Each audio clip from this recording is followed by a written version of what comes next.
하나님께서 아들을 세상에 보내셨다라고 이렇게 말하죠.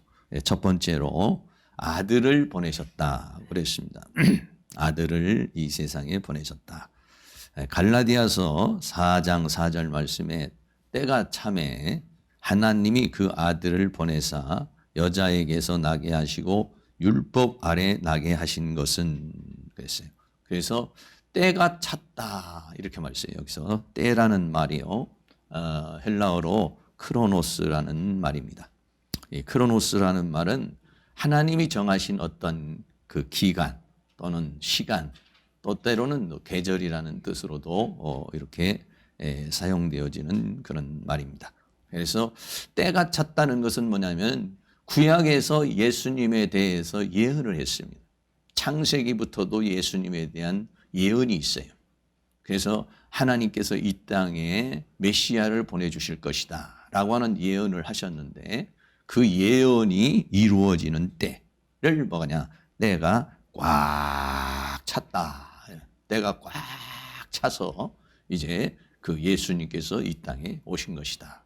그러니까는 예수님이 이 세상에 오실 것은 이미 하나님의 계획 속에 있었던 것이고, 그 때가 차서 어느 날 갑자기 뭐 이렇게 오신 것이 아니에요.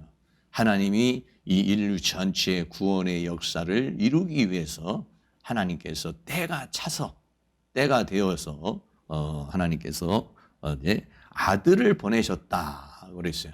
아들을 보내셨다. 여기서 보내셨다라고 하는 말이 또 헬라어로는 엑사 포스텔로라는 좀 긴 단어입니다. 엑사 포스텔로라는 말은 두 단어가 합성화가 됐는데, 엑스라고 하는 전치사와 아포스텔로라는 동사가 합쳐졌어요. 그래서 보내다. 엑스라는 말은 무음으로부터 이런 말이고, 아포스텔로라는 말은 보내다라고 하는 말이에요.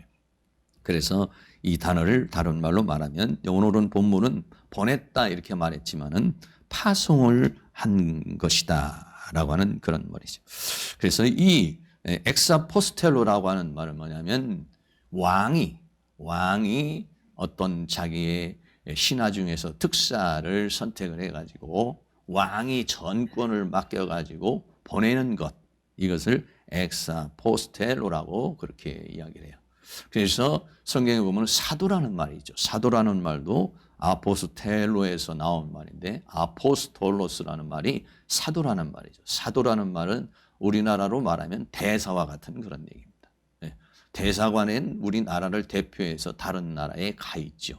그런 것 같이 하나님께서 아들을 보내시는데 그냥 보낸 것이 아니라 임무를 주신 거예요. 이 세상의 구원을 위해서, 이 세상 인류의 구원을 위해서 파송을 받은 것이다 라고 하는 그런 얘기죠. 그래서 그렇기 때문에 예수님은 어느 날 갑자기 이 세상에 오신 것이 아니라 바로 때가 차서 하나님의 그 구원의 경륜 속에서 이 땅에 파송을 받으신 것이죠. 그리고 예수님은 뭐냐면은 바로 이 세상에서는 예수님이 마리아의 몸속에 태어났지만은 예수님은 어떤 분이냐, 원래부터 계시는 그런 그 아들이 계시는데, 그 아들이 이 세상에 오신 것이다라는 것입니다. 아들을 보내셨는데 왜 아들을 보내셨느냐 하면은 세상을 구원하기 위하여 보내셨다고 그랬어요. 요한복음 3장 17절 우리가 잘 아는 말씀 중에 하나인데, 하나님이 그 아들을 세상에 보내신 것은 세상을 심판하려 하심이 아니요 저로 말미암아 세상이 구원을 받게 하려 하심이라. 예수님이 이 땅에 오셨는데 성경은 뭐라고 하냐면 하나님이 아들을 세상에 보내신 것이고 독생자 예수 그리스도를 주신 것이다 라고 그렇게 말하고 있습니다. 그래서 하나님이 보내신 예수님이시다. 그런데 오늘날에는요, 많은 사람이 하나님이 보내지 않은 자칭 예수라는 사람이 있어요. 자칭 메시아라는 자들이 수없이 있어요. 초대교회 때도 역시 마찬가지로 자칭 예수라고 하는 사람이 있어요. 그래서 뭐라고 그랬냐면은 요한복음 17장 3절에서는 영생은 곧 유일하신 참 하나님과 그의 보내신 자 예수 그리스도를 아는 것이니라 이렇게 말했어요. 네. 그래 보내지 않은 자가 있다 이거죠. 마귀가 보낸 자가 있고 자칭 스스로가 메시아라고 그러고 예수라고 하는 자가 있어요. 그러나 예수님은 어떤 분이냐? 그의 보내신 자, 하나님께서 보냄을 받은 파송을 받은 분이 바로 예수님이시다라고 하는 거예요. 그래서 예수님은 뭐냐면은 이 예수님은 마리아에게서 탄생을 했지만은 원래부터 계시는, 근데 기독교 안에는 삼위일체라고 하는 교리가 있어요. 삼위일체라고 하는 것은 성부, 성자, 성령. 그래서 성부는 뭐냐면 하나님, 성자는 예수님, 성령은 우리에게 임하는 영. 이 삼위가 하나다. 그래서 삼위일체라고 이렇게 말하죠. 그래서 이 예수님은 뭐냐면 그 삼위일체 하나님 중에서 성자 하나님을 가리켜서 말하고 있어요. 그를 요한복음에서는 태초에 로고스이신 예수님이시다 이렇게 말했습니다. 우리 다 같이 한번 요한복음 1장 1절을 같이 한번 읽습니다. 태초에 말씀이 계시니라. 이 말씀이 하나님과 함께 계셨으니 이 말씀은 곧 하나님이시니라 그랬어요. 태초에 말씀이라는 말이 헬라로 로고스라고 하는 건데 태초에 아주 태초에 영원 태초에 로고스 말씀이 계시는데 이 말씀이 하나님과 함께 계셨고 이 말씀은 곧 하나님이시다. 그리고 이 태초에 계신 하나님의 말씀이 바로 예수님이고 예수님이 이 땅에 빛으로 생명으로 이 땅에 오셨고 그 빛이고 생명이신 예수님을 영접하는 자는 하나님의 자녀가 되는 권세를 주셨다라고 그렇게 말씀하고 있는 것입니다. 그래서 첫 번째로 예수님은 어떤 분이시냐? 하나님이 보내신 분이시다라고 오늘 갈라디아서에서는 그렇게 말하고 있어요. 두 번째로는요, 이 예수님은 하나님이 보내신 분이요, 성부, 성자, 성령, 삼위일체 하나님 중에 성자 하나님이시고 두 번째는 예여자에게서 나셨다 그랬어요. 예. 원래 이 예수님은 하늘에 계신 태초의 로고스로 성자 하나님으로 계시는 분이신데 하나님이 이 아들을 이 세상에 보내셨는데 이 세상에 오셨을 때는 어떻게 했느냐? 이 세상에는 어떻게 오셨냐? 여자에게서 탄생을 해서 이 땅에 오셨다 그랬어요.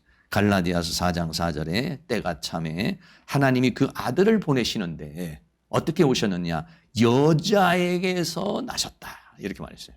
예, 여자. 다시 말하면 사람의 몸을 빌어서 이 땅에 오셨어요. 사람의 몸을 빌어서 오셨지만은 그러나 남자와 여자와의 관계를 통해서 이 땅에 탄생하신 것이 아니라 이 예수님은 여자에게서 나셨지만은 성령으로 잉태됐다라고 그렇게 말씀하고 있어요. 예수님은 성령으로 잉태되신 분이다. 마태복음 1장 18절 말씀도 같이 한번 있습니다. 예수 그리스도의 나심은 이러하니라. 그 모친 마리아가 요셉과 정혼하고 동거하기 전에 성령으로 잉태된 것이 나타났더니. 아멘. 요셉과 마리아라는 사람이 있습니다. 두 사람이 정혼을 했어요. 그래서 보통 이스라엘에서는 정혼을 하면은 정혼하고 난 다음에 한 1년 정도 있다가 혼인을 하게 됩니다. 그 정혼을 하고서 남자는 이제 그 아내를 데려와서 살 수 있는 집과 환경을 만들고 여자는 그동안에 이제 그 시집을 가서 이제 살아야 할 그 가정의 풍습과 이런 것들을 익히면서 한 1년 기간을 결혼 준비 기간을 삼습니다. 그런 과정 속에서 마리아가 그래서 이 과정 속에서 두 사람이 법적으로는 정혼을 했지만은 그러나 두 사람이 육체적인 관계를 맺을 수는 없어요. 만약에 이 둘 중에 육체적인 관계를 맺게 되면 율법을 범하는 것이 되어서 이거는 파혼의 이유가 되는 그런 상황이 됩니다. 그래서 그랬는데 마리아가 임신을 한 거예요. 요셉과 관계를 맺지 않았는데도 마리아가 잉태를 하게 된 것이죠. 그러니까는 깜짝 놀랐죠. 마리아는 이제 그 성령의 역사를 통해서 이제 천사가 와서 성령으로 잉태될 분이다라고 하는 것을 이야기해 줬지만은 남자인 요셉이 이걸 받아들이기가 어려웠어요. 그런데 천사가 와서 요셉에게도 그 과정을 다 설명을 해주면서, 그래서 요셉과 정혼하고 동거하기 전에는 같이 결혼해서 관계를 맺기 전에 성령으로 잉태된 것이 나타났다. 그래서 예수님은요, 이 세상에 사람의 입고 왔지만은 성령으로 잉태되신 분이시다. 여러분 만약에 예수님이 요셉과 마리아를 통해서 태어난 존재라고 한다면은 이 예수님도 원죄를 가지신 분이에요.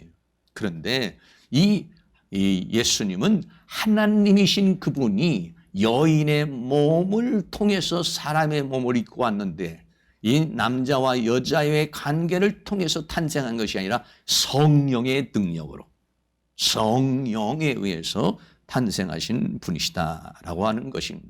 그래서 예수님이 이 세상에 오시는 과정에 대해서 빌립보서에서 잘 이렇게 말하고 있어요. 빌립보서 2장 6절에서 7절까지 한번 같이 있습니다. 그는 근본 하나님의 본체시나 하나님과 동등됨을 취할 것으로 여기지 아니하시고 오히려 자기를 비워 종의 형체를 가져 사람들과 같이 되었고, 하나님의 본체라고 그랬어요. 그는, 예수님은 근본 하나님의 본체시다. 삼위일체는 성부, 성자, 성령의 삼위일체 하나님은 참 신비로운 것이죠. 위가 사이치 있지만은 그렇다고 하나님이 셋이라는 것이 아니라 하나님은 한 분이신데 위가 셋이 있어요. 그래서 예수님을 뭐느냐? 그는 근본 하나님의 본체시나 하나님과 동등됨을 취할 것으로 여기지 아니하시고 아들을 보내셔서 오히려 자기를 비워 종의 형체를 가져 사람들과 같이 되었고 그랬어요. 빌립보서 2장 8절에는 이 세상에 사람의 모양으로 나타나셨으며 자기를 낮추시고 죽기까지 복종하셨으니 곧 십자가에 죽으심이라 그랬어요. 그러니까는 예수님은 이 땅에 하나님 자체이시지만은 이 세상에 사람의 몸을 입고 이 땅에 오시고 종의 몸을 입고 이 땅에 오시고 제물로서 이 땅에 오셨다고 그렇게 성경이 우리에게 말하고 있는 것이죠. 그리고 이 세상에서 태어날 때도 왕궁에서 태어나거나 가장 호화로운 곳, 가장 찬란한 곳, 대단한 가문에서 탄생하는 것이 아니라 짐승의 구유에서 탄생을 했어요. 누가복음 2장 11절 말씀에 오늘날 다윗의 동네에 너희를 위하여 구주가 나셨으니 곧 그리스도 주시나. 여기서 다윗의 동네라는 것은 베들레헴을 가리켜서 말하고 있는데, 베들레헴에서 너희를 위하여 구주가 나셨으니 곧 그리스도 주시니라. 너희가 가서 강보에 쌓여 구유에 누인 아기를 보리니 이것이 너희에게 표적이니라 하시나. 표적이라는 것은 바로 그가 바로 메시아, 구주라고 하는 것을 이제 목자들에게 천사가 와서 그렇게 얘기해 주는 장면이죠. 그림이 있어서 이런 그림을 누가에게 잘 그려놨어요. 그래서 여기서는 보통 이제 구유라고 그럴 때 이제 보통 말구유라고도 하지만은 실제적인 이제 말구유라는 말은 없고 구유라고 그래서, 구유는 뭐냐면 짐승이 먹는 먹이통을 가리켜서 구유라고 그렇게 말하는 거예요. 예수님의 이때 그 요셉과 마리아가 이때 호적하러 갔다가 마땅히 묵을 데가 없어서 마국간, 다시 말하면 짐승이 우거하는 그러한 곳에서 지내게 됐는데 거기에서 해산을 하게 된 거예요. 해산을 하게 되니까 그 예수님을 구유에, 말구유가 아니라 그냥 일반 구유. 그래서 뭐 짐승의 구유인데 말 구유일 수도 있고 소 구유일 수도 있고 뭐 양 구유일 수도 있는, 이제 그래서 짐승들이 머무는 장소. 여러분 생각해 보세요. 우리들이 이 세상에서 태어날 때 요즘에는 뭐 금수저다, 은수저다, 뭐 흙수저다, 뭐 이렇게 얘기를 하지만은 예수님이 이 땅에 오실 때는 왕궁으로 오시지 않았어요. 호화로운 곳이지 않아요. 가장 천한 곳으로 짐승이 우거하는 곳에 오셨어요. 네. 그 예수님이 이 땅에 오신 것은 섬김을 받으려고 이 땅에 오신 것이 아니라 섬기려 하고 자기 자신을 우리 모든 사람에게 짐승처럼, 어린 양처럼 우리에게 드리기 위해서 이 땅에 오신 것을 우리에게 상징적으로 우리에게 말씀해 주고 있는 것이죠. 그 예수님은 이 땅에 어떻게 오셨습니까? 하나님께서 보내셔서, 다시 말하면 하나님 자신이 성자이신 하나님께서 이 땅에 오셨고, 그리고 이 땅에 태어나실 때는 여자의 몸에서 태어났어요. 그 여자의 몸에서 태어났지만은 그러나 성령으로 잉태되신 분이시다라고 그렇게 말하고 있습니다. 그리고 세 번째는요, 예수님이 탄생할 그때는요, 율법 아래에 있었어요. 예수님이 오신 것은 율법 아래에 있는 자들을 속량하시려고 오셨다고 말합니다. 갈라디아 4장 5절에 율법 아래에 있는 자들을 속량하시고 우리로 아들의 명분을 얻게 하려 하심이라. 율법 아래에 있는 자들을 속량하기 위해 있었다. 예수님이 이 땅에 오실 때는 그 시대는요, 율법의 시대예요. 율법을 통해서 구원을 얻고 율법을 지켜야 되는 그러한 시대입니다. 그런데 당시에 있는 모든 사람들은 율법을 제대로 지키지 못했어요. 그래서 어떤 상황이 됐습니까? 율법 아래에 있는 자들은, 율법 아래에 있는 자의 인생이라는 것이 몇 가지로 좀 말씀을 드렸다면, 바로 율법 아래에 있다라고 하는 것은, 첫째는 율법의 행위로는 의롭다함을 받을 수가 없어요. 율법을 하나님이 주셨지만은 그 율법을 인간이 연약해서 율법의 행위로서는 의롭다함을 받지 못하는 그러한 시대에 살고 있었다. 자, 로마서 3장 20절 같이 있습니다. 그러므로 율법의 행위로 그의 앞에 의롭다 하심을 얻을 육체가 없나니 율법으로는 죄를 깨달음이니라. 율법을 주셨지만 율법으로 의에 이를 수 없는 그런 시대에 살고 있었어요. 두 번째는요, 그래서 어떻게 했습니까? 유대인이나 헬라인이나 다 죄 아래에 있다고 그랬어요. 로마서 3장 9절 같이 또 있습니다. 그러면 어떠하뇨? 우리는 나오뇨? 결코 아니라 유대인이나 헬라인이나 다 죄 아래에 있다고 우리가 이미 선언하였느니라. 기록한 바 의인은 없나니 하나도 없으며 그랬어요. 당시에 있는 유대인이나 헬라인이나 모든 사람이 율법 아래에 있다는 것은 뭐냐면, 율법을 지키지 못함으로 말미암아 모든 사람이 다 죄 아래에 있다, 이런 얘기예요. 그리고 더 나아가서는 예수님이 오셨을 때에 성전은요, 마귀의 소굴이 됐어요. 성전은 하나님을 섬기는 것이고 하나님이 머무는 곳인데 이미 하나님의 영은 떠나버렸고 마귀의 소굴이 되어버렸어요. 마태복음 21장 13절도 같이 있습니다. 저희에게 이르시되 기록된 바 내 집은 기도하는 집이라 일컬음을 받으리라 하였거늘 너희는 강도의 구려를 만드노도다 하시니라. 내 집은, 하나님의 집은 기도하는 곳이고 하나님께 예배하는 곳인데, 여기가 뭐냐? 강도의 구렬이라는 것은 마귀의 소굴이 되어버렸다는 거예요. 그러니까 하나님을 섬긴다고 생각했지만 당시에는 하나님은 이미 떠나버렸고 거기에는 원수 마귀가 하나님의 행세를 하면서 살고 있다는 거예요. 여러분 생각해 보세요. 오늘 우리가 지금 이렇게 예배를 드리고 있는데 우리는 하나님 앞에 예배를 드리고 있잖아요. 그런데 만약에 여기에서 하나님의 영은 떠나버리고 마귀가 있는데 우리가 그 마귀를 하나님으로 생각하고 예배를 드리고 있다면 얼마나 허망한 일이 되겠어요. 근데 예수님께서 이 땅에 오실 때는요, 그런 상태에 있었다는 거예요. 그런 상태에 있다는 것이 바로 율법 아래에 있었다라고 하는 거예요. 그리고 더 나아가서는 성전이 그렇게 마귀의 소굴이 되었고 사람들은 전부 다 사탄의 종이 되어 있어요. 마태복음 23장 33절에 뱀들아 독사의 새끼들아 너희가 어떻게 지옥의 판결을 피하겠느냐. 예수님이 당시에 있는 바리새인들, 서기관들, 제사장들, 성도들을 보니까 전부 다 뱀들이에요. 뱀들이라고 하면 뱀들이고 또 독사예요. 뱀들과 독사들이라는 것은 뭐냐면 마귀의 자식이라는 것이에요. 영적으로 보니까 얼굴이 전부 다 뱀이에요. 영적으로 보니까 얼굴이 전부 다 독사의 독을 품고 있어요. 겉으로 볼 때는 신앙의 형식을 갖추고 있고 겉으로 볼 때는 하나님을 섬기는 모습을 가지고 있었지만은 그들의 혀는 전부 다 독사의 독이 나오는 뱀이고 독사이고 그런 상태에 있었어요. 바로 이렇게 사탄의 종이 되어 있고 그렇게 성전은 그렇게 마귀의 소굴이 되어 있는 그런 상태, 율법으로서는 하나님 앞에 나아가서 의롭다함을 받을 수 없는 그런 상태에 있는 자들을 위해서 오셨다. 그 율법 아래에 있는 상태에 있는 사람들, 율법으로 의를 이룰 수 없는 상태, 그리고 전부 다 성전은 마귀의 소굴이 되고 성도들은 뱀이 되고 독사가 되었는 사탄의 종로다운 그 시대에 예수님이 어떻게 하고 오셨느냐? 속량하려고 오셨다 이렇게 말했어요. 네. 거기에 있는 모든 백성들을 그 율법 아래 있는 자들을 다 속량하시려고 속량하시려고 하나님께서 보내시고 이 땅에 여자로부터 탄생을 했다고 그렇게 말하고 있습니다. 여기서 속량을 했다라고 하는 말은 헬라어로 엑사고라조라는 그런 말입니다. 속량을 했다. 조금 어려운 말인데 다른 말로 말하면 이 속량을 했다는 말은 뭐냐면 구속을 했다. 다시 말하면 속전을 주고 샀다 그랬어요. 엑사고라조도 두 단어가 엑사라는 말하고 고라조라는 말이 두 단어가 합성어가 됐는데요.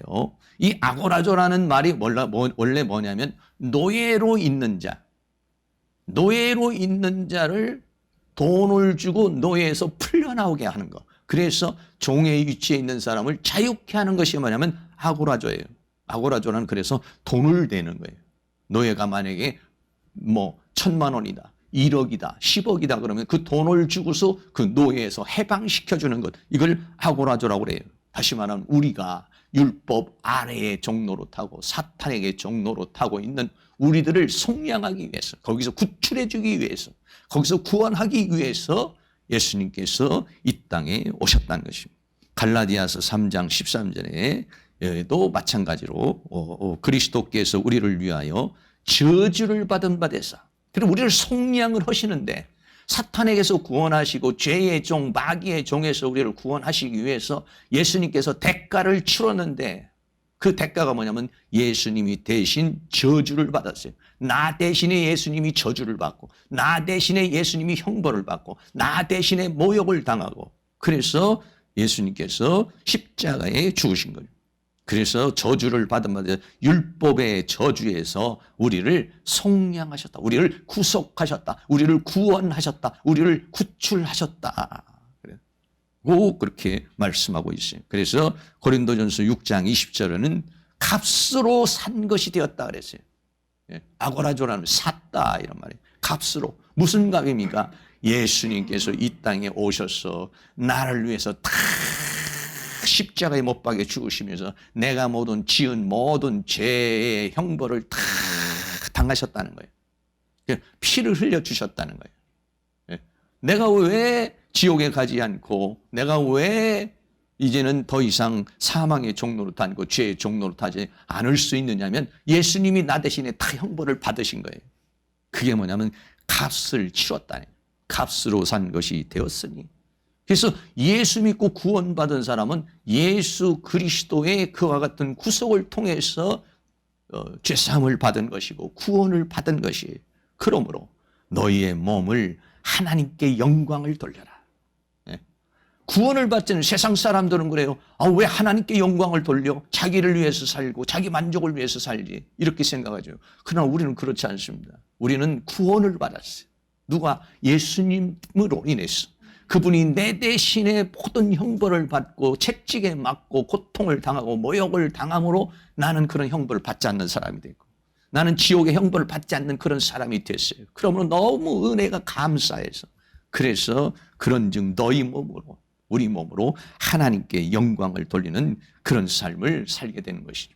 여기서 속량을 했다라고 하는 말을 몇 가지로 말씀을 드린다면, 속량을 받았다는 것은 뭐냐? 죄사함을 받았다는 거예요.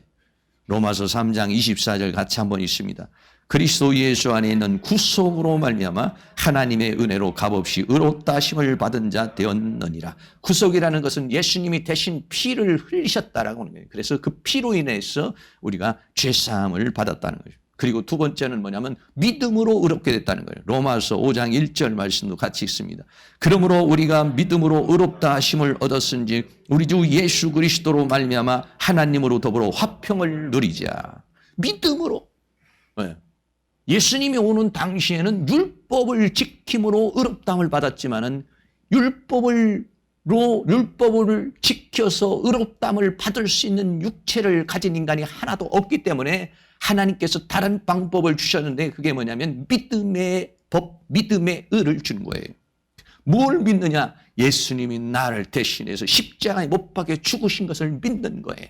예수님이 메시아라는 걸, 예수님이 구주라는 걸, 그 하나님이 정하신 의를 믿는 거예요. 그러므로 우리가 믿음으로 내가 그것을 믿을 때 나는 죄사함을 받고 나는 의롭게 되어지는, 믿음으로 의롭게 되는, 그러므로 우리가 믿음으로 의롭다 하심을 얻었은즉 우리 예수 그리스도로 말미암아 하나님으로 더불어 화평을 누리자.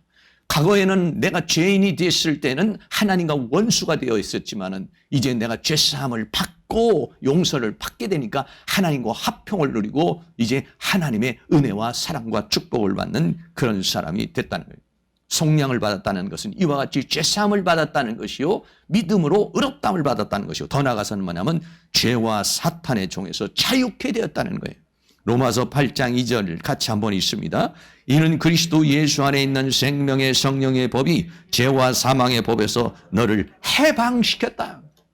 엘류대로 해방을 했다는 것은 자유케 했다는 거예요. 예수님이 오기 전에 우리는 마귀의 종이었어요. 제사 지냈어야 되고 미신 속에서, 무속 속에서, 불교에서, 유교 아래에서, 어떤 사상에서, 어떤 사탄의 영에 의해서 우리는 종로로 타고 살았어요. 보이지 않는 그 영에 의해서 종로로 타고 있고, 그리고 죄 속에서 종로로 타면서 인생을 살아왔어요.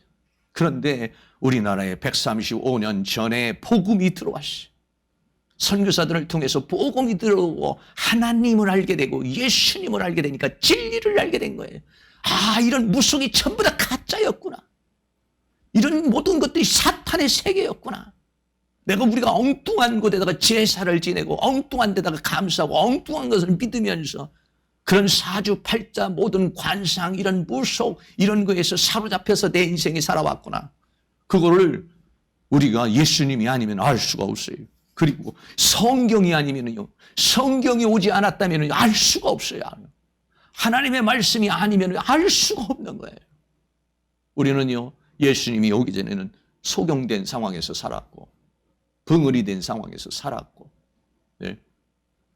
기머거리 된 상황에서 살았어요. 그런데 진리를 알게 되니까 진리가 너희를 자유케 하리라. 할렐루야. 하나님께서 진리를 알려주셨어요. 보이지 않는 영의 세계를 알려주셨어요. 하나님의 세계를 사탄의 세계를 알려주셨어요. 그래서 우리는 죄와 사망의 법에서, 이는 그리스도 예수 안에 있는 생명의 성령의 역사가 나를 죄와 사망의 법에서 자유케 해방을 시켰어요.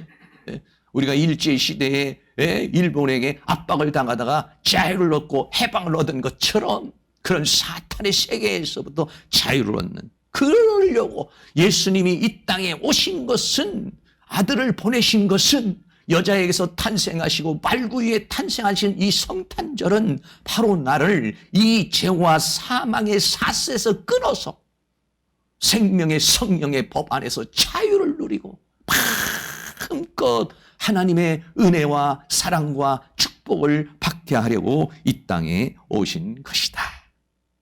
이런 성탄을 여러분이 더 지금도 누리고 계시지만 더 많이 마음껏 누릴 수 있는 성탄절이 되실 수 있기를 주의 이름으로 축복합니다. 할렐루야. 그렇습니다. 더 나아가서는 무엇을 줬냐면 아들의 신분을 얻게 해 주셨다. 갈라디아서 4장 5절 말씀에 율법 안에 있는 자들을 속량하시고 자유케 하시고 우리로 아들의 명분을 얻게 하려 하심이라. 속량해 줬을 뿐만 아니라 속량만 해주는 자체로 끝난 것이 아니에요. 그 다음에는 우리를 아들의 명분을 얻게 해줬다. 아들을 삼아주셨다는 거예요. 죄인된 우리들을, 사탄의 종로로 타고 죄의 지옥불 속에 들어갈 우리를 다 용서해 주시고 다 자유케 해 주시고 대가를 다 지불해 줘서 우리를 구원하신 다음에 이제 네가 알아서 마음대로 살아가 아니라 양자로 삼아, 아들로 삼아서 양육해 주시고 보호해 주시고 인도해 주시고 천국 가는 그 날까지 끌고 가시고 또 이 세상에서도 주님 주시는 힘과 능력 가운데 살게 해주시고, 그리고 하나님 나라를 유업으로 주시는 아들의 명분을 주셨어요. 속량으로 끝나지 않았어요. 그리고 더 나아가서는 아들의 명분을 주셨다. 여기 아들의 명분이라는 말도 헬라어로 히오데시아라는 말이에요. 히오데시아라는 말은 두 단어가 합성이 됐습니다. 히오스라는 말이 뭐냐면 아들이라는 말이에요. 그리고 티데미라고 하는 말이 두다라는 말이에요. 그래서 히오데시아인데 이 히오데시아라는 말은 아들로 받아들였다. 다른 말로 하면 입양을 했다. 다시 말하면 아들의 명분을 줬다는 아들의 신분을 주셨다는 거예요. 뭘로? 아들 예수 그리스도를 영접할 때 그 예수 그리스도의 영이 내 안에 들어와서 죽었던 내 영을 살림으로 거듭나게 하시고, 할렐루야, 하나님을 아바 아버지라고 부를 수 있는 하나님의 자녀가 될 수 있도록 하나님께서 우리를 이끌어 주셨다라고 그렇게 말합니다. 하나님의 자녀가 되는 권세를 주어서 갈라디아 4장 6절에 너희가 아들인 고로 하나님이 그 아들의 영을 우리 마음 가운데 보냈사. 이 말은 아들의 영을 내 마음 가운데 보냈다는 것은 내가 예수 그리스도를 구주로 영접을 할 때에 예수 그리스도의 영이 들어와서 내가 죽어있던 내 영이 사람으로 거듭나게 되고 내 속사람이 살아남으로 말미암아서 하나님을 향해서 아빠 아버지라고 부르지게 됐다는 거예요. 그래서요, 우리가 예수님을 처음 믿을 때는 많은 눈물이 나옵니다. 왜 그러냐면은 나의 아버지를 만났기 때문에 그래요. 내 생명의 원천이신 아버지, 내 이 땅에 계시는 아버지가 아니라 이 모든 만물의 창조자이신 아버지, 내 영혼의 아버지, 그 하나님 아버지를 만나요. 여러분, 예수를 믿기 전에는 우리는 하나님을 아버지라고 하지 않습니다. 그냥 아이고 하나님 이렇게 말하죠. 급할 때 그냥 하나님이라고 그러죠. 어떤 전능자, 어떤 무소부재한 어떤 존재로만 생각을 해요. 그런데 하나님의 생명이 들어온 사람은요, 자기도 모르는 사이에 아버지라는 말이 터요. 기도를 할 때요, 하나님 이렇게도 기도하지만은 아버지, 하나님을 아버지라고 부르게 돼요. 아버지라고 내 영이 그렇게 부르는 거예요. 예? 사람과의 관계는 혈통이 끌리지만 하나님과 우리의 관계는 영이 끌리는 거예요. 내 영이, 내 영을 살려내신 그 영이 아버지이신 하나님을 알아보고 그 하나님을 향해서 아버지라고 부르짖게 되었어요. 그래서 우리는 이제는 하나님의 자녀의 권세를 얻게 됐어요. 할렐루야. 네. 하나님의 자녀가 되는 권세를 몇 가지 좀 말씀을 드렸어요. 첫째는 가족이 됐어요. 우리는 하나님과 먼 존재가 아니야. 하나님과 이제 가족이 됐어요. 요한복음 1장 12절에 영접하는 자 곧 그 이름을 믿는 자들에게는 하나님의 자녀가 되는 권세, 놀라운 권세가 주었어요. 하나님과 함께 할 수 있는, 하나님과 함께 살 수 있는, 하나님이 나의 아버지가 되고 나는 자녀가 돼서 하나님과 나와의 관계가, 가족의 관계가 되시. 그거를 에베소서 2장 19절에 우리 같이 한번 읽습니다. 그러므로 이제부터 너희가 외인도 아니요 손도 아니요 오직 성도들과 동일한 시민이요 하나님의 권속이라. 권속이라는 말이 뭐냐면 하나님의 가족이라는 얘기예요. 하나님과 나와의 관계는 이제는 가족과의 관계가 됐어요. 여러분, 가족의 관계라는 것은 얼마나 가까운 관계입니까? 하나님이 나의 아버지가 됐어요. 하나님의 자녀가 됐어요. 하나님과 함께 사는 가족이 되었어요. 그게 하나님의 자녀의 권세예요. 두 번째는 아버지의 모든 걸 다 공유할 수가 있어요. 여러분 생각해보세요. 내가 태어났을 때 아버지 집에서 태어나고 그러면 태어나면은 아버지 집에 있는 TV도 볼 수 있고 아버지 집에 있는 냉장고도 내가 열어볼 수도 있고 아버지 집에 있는 모든 걸 내가 다 공유할 수 있어요. 내 이름으로 돼 있는 건 아니지만 아버지 것이 곧 내가 공유할 수 있는 모든 것이 됐어요. 우리가 하나님을 아버지, 하나님의 자녀가 됐으면 하나님의 모든 걸 공유할 수 있어요. 그 중에 가장 큰 것 중에 하나가 베드로에게 뭐라고 말했냐? 마태복음 16장 19절에 이렇게 말했어요. 내가 천국 열쇠를 내게 주겠다. 여러분, 요즘에는 그렇지 않지만 집이 있으면은 집 문을 잠궈 놓으면 어떻게 합니까? 가족별로 전부 다 열쇠를 하나씩 나눠주죠. 왜? 따고 들어오라고. 초인종을 누를 수 있지만 아무도 없을 때가 있으니까 열쇠를 줘요. 요즘에는 번호키가 있으니까 번호를 누르고 도죠. 베드로에게 뭐랬냐? 내가 너에게 열쇠를 주겠다. 할렐루야. 천국 열쇠를 내게 주겠다. 너는 이제 이미 천국의 자녀야. 그래, 아버지가 열쇠를 하나 바뀌는 것 같이 천국 열쇠를 내게 주리니 내가 땅에서 무엇이든지 매면 하늘에서도 매일 것이요. 너만 이제 천국에 들어오는 것이 아니라 그 열쇠를 가지고 아직 천국을 들어오지 못한 사람, 하나님 나라를 알지 못하는 사람들도 데리고 와. 내가 땅에서 매면 나도 하늘에서도 매일 것. 내가 땅에서 풀면 하늘에서도 풀리리라. 할렐루야. 그 천국 열쇠를 주었어요. 천국을 사용할 수 있는, 천국에 들어올 수 있는, 천국에 다른 사람도 들어오게 할 수 있는 천국 열쇠를 주셨어요. 이게 뭐냐? 아버지의 모든 것을 공유해. 교회도 공유할 수 있고, 기도도 공유할 수 있고, 은혜도 공유할 수 있고, 하나님 나라도 공유할 수 있고, 면류관도 공유할 수 있고. 할렐루야. 네? 하나님께 속한 모든 걸 공유할 수 있는 권세가 주었어요. 그때 우리가 하나님을 알기 전에는 이런 건 전혀 나하고는 관계없는 거, 내가 사용할 수 있는 것이 아니야, 내가 누릴 수 있는 것이 아니었어요. 그런데 하나님의 자가내가 되고서는 다 이걸 공유하게 됐어요. 세 번째는 예수님의 이름을 사용할 수 있는 권세가 주었어요. 마가복음 16장 17절 읽습니다. 믿는 자들에게는 이런 표적이 따르리니 곧 저희가 내 이름으로 귀신을 쫓아내며 새 방언을 말하며. 이 믿는 자가 뭐냐? 표적이 나타나요. 이때는 귀신을 쫓아낼 수 있고 방언을 할 수도 있고, 또 마가복음 16장 18절은 뱀을 집으며 사탄을 갖다가 싸워서 이길 수 있다는 거예요. 독을 마실지라도 사탄이 우리에게 역사하는 사탄의 공격도 이길 수 있고, 해를 받자며 병든 사람에게 손오는 즉 나으리라 하시더라.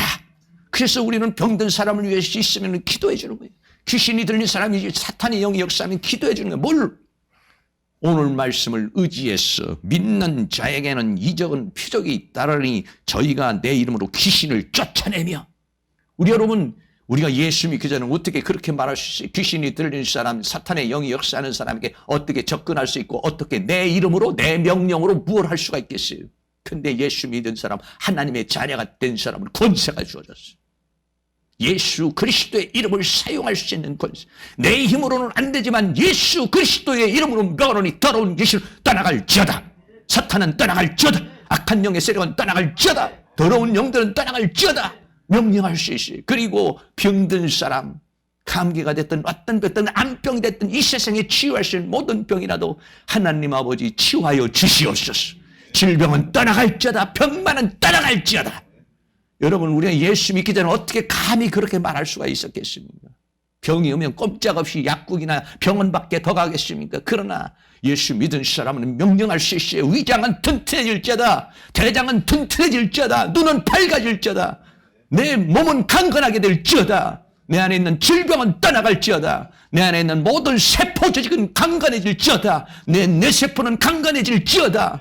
명령할 수 있어요. 말할 수 있는 권세가 우리에게 주어졌어요. 그리고 더 나아가서는 하나님께 간구할 수 있는 권세가 있어요. 요한복음 14장 13절에 너희가 내 이름으로 무엇이든지 그것은 내가 시행하리니 이는 아버지로 하여금 아들을 인하여 영광을 받으시게 하려 함이라. 답답하고 힘들고 약하고 부족할 때 세상 사람들은 세상 사람들에게 아쉬운 소리하고 세상 사람들의 눈치를 보지만은 우리는 뭐냐? 하나님 아버지, 나에게 생명을 주신 그 아버지 앞에 나가서 간구할 수 있는 기도의 문을 열어주셨어요. 더 나아가서는 하나님의 영의 인도를 받게 됐어요.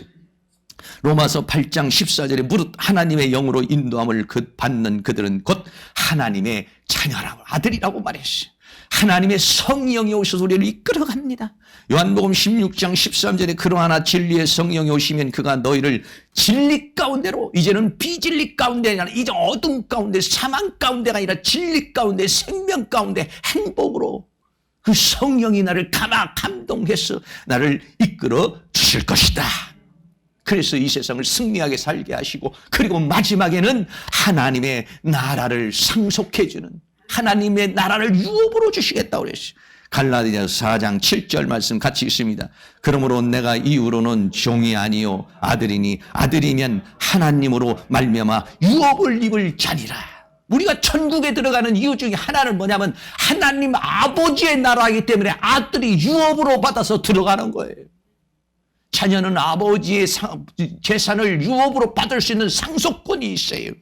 그래서 상속자의 권세가 주어졌다는 것입니다.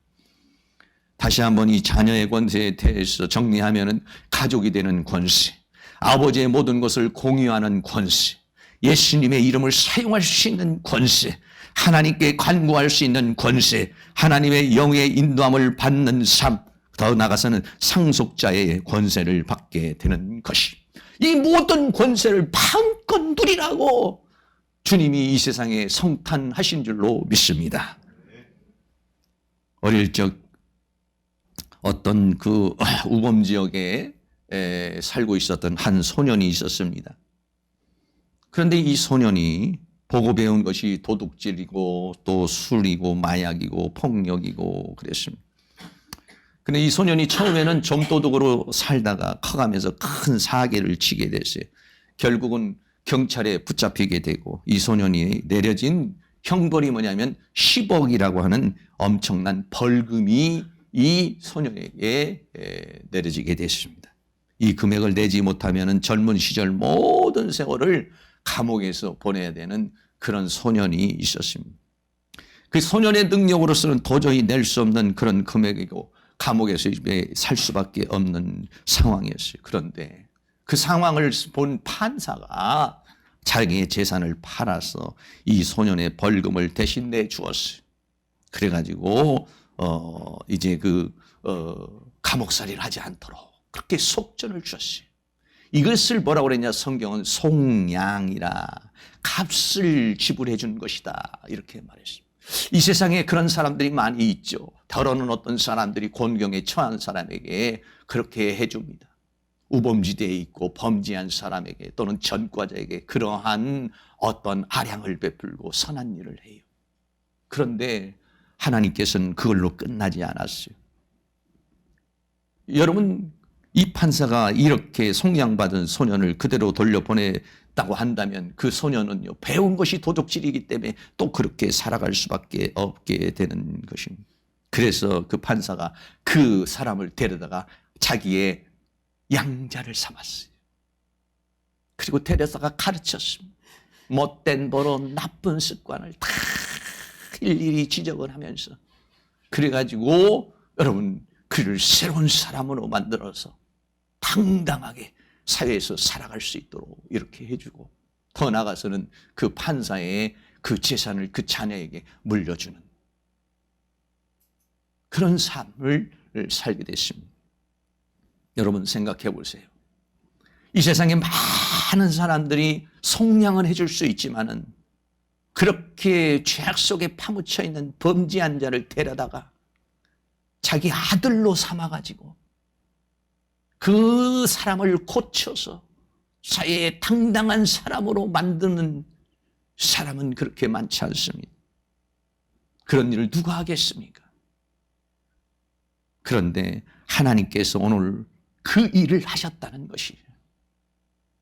하나님이 이 세상에 오신 것은 우리를 속량해 줄 뿐 아니라 우리를 감옥에서, 우리를 그 범죄의 소굴에서 빼주었을 뿐만 아니라 나를 양자로 삼아주셔서 나의 못된 버릇, 잘못된 생각, 잘못된 모든 것들을 다 일일이 뜯어 고쳐주고 가르쳐주고, 그래서 새로운 사람을 만들어서, 그래서 당당하게 이 세상에서 그렇게 왕처럼 정말 그렇게 살게 하시고, 더 나아가서는 하나님 나라를 유업으로 주시려고 하는 것, 이것이 뭐냐면 하나님의 끝없는 사랑이 되는 것입니다. 예수님께서는 오늘도 우리를 안아주시고 품어주시고 인도하셔서 거친 이 세상을 승리하며 살게 하시려고 오늘 성탄을 하신 줄로 믿습니다. 오늘 이 성탄절은 우리를 죄와 사망과 세상과 사탄의 종에서 우리를 속량하시고, 또 두 번째로는 하나님의 자녀로 삼아주시고, 여러분 하나님의 자녀로 삼아줬다는 거 엄청난 겁니다. 나같이 못된 인간, 어제 짓고 또 죄 짓고 또 죄 짓고 계속 범죄하고 고쳐지지 않고 틀어지고 수없는 은혜를 베풀어도 고쳐질 줄 모르는 그러한 나 같은 죄인을 그래도 양자로 삼아서 가르쳐 주시고 깨닫게 해주시고 한없는 은혜를 베풀어 천국 가는 그날까지 인도하셔서 더 나아가서는 하나님의 나라를 유업으로 주시려고 하늘의 보좌를 버리고 이 땅에 말구육간에 오신 분이 누구냐? 예수님이십니다. 이 성탄절을 맞이해서 나 같은 죄인 살리시기 위해 이 땅에 오신 그 주님의 은혜와 사랑을 더 깊이 묵상하는 성탄절이 될 수 있기를 주의 이름으로 축원합니다. 결론입니다. 첫째는 오늘 갈라디아서 4장에서는 아들을 이 땅에 보냈어요. 이 아들은 예수님의 신성을 말합니다. 그리고 여자에게서 성령으로 잉태되셨던 예수님의 인성을 가리켜서 말합니다. 아들을 보내시고 여자에게서 나게 하셨어. 왜? 율법 아래에 있는 우리를 속량하시려. 사탄의 종노릇하고 죄악의 종노릇하는 우리를 속량해 주시려고. 그리고 아들의 신분을 주셔서 이 세상에서 당당하게 종으로 살지 않고 왕으로 살게 하시고 더 나아가서는 영생 복락에 이르게 하시고 하나님의 칭찬과 영광과 존귀를 주시려고 이 땅에 오신 것입니다. 여러분들이 오늘 그 말씀을 잘 생각하고 있지만 여러분은 이 성탄을 맞이해서 좀 우울한 것도 있고 좀 형편도 어렵고 생활도 좀 어렵지만 너무 여러분 그런 거에 집착하지 마시고 오늘 이 하늘의 보좌를 버리고 이 땅에 오셔서 이 세상보다 더 좋은 더 영광의 나라를 우리에게 주시려고 오신 그 주님의 모든 은혜를 마음껏 누릴 수 있는 이 성탄절이 다 되실 수 있기를 주의 이름으로 축원합니다.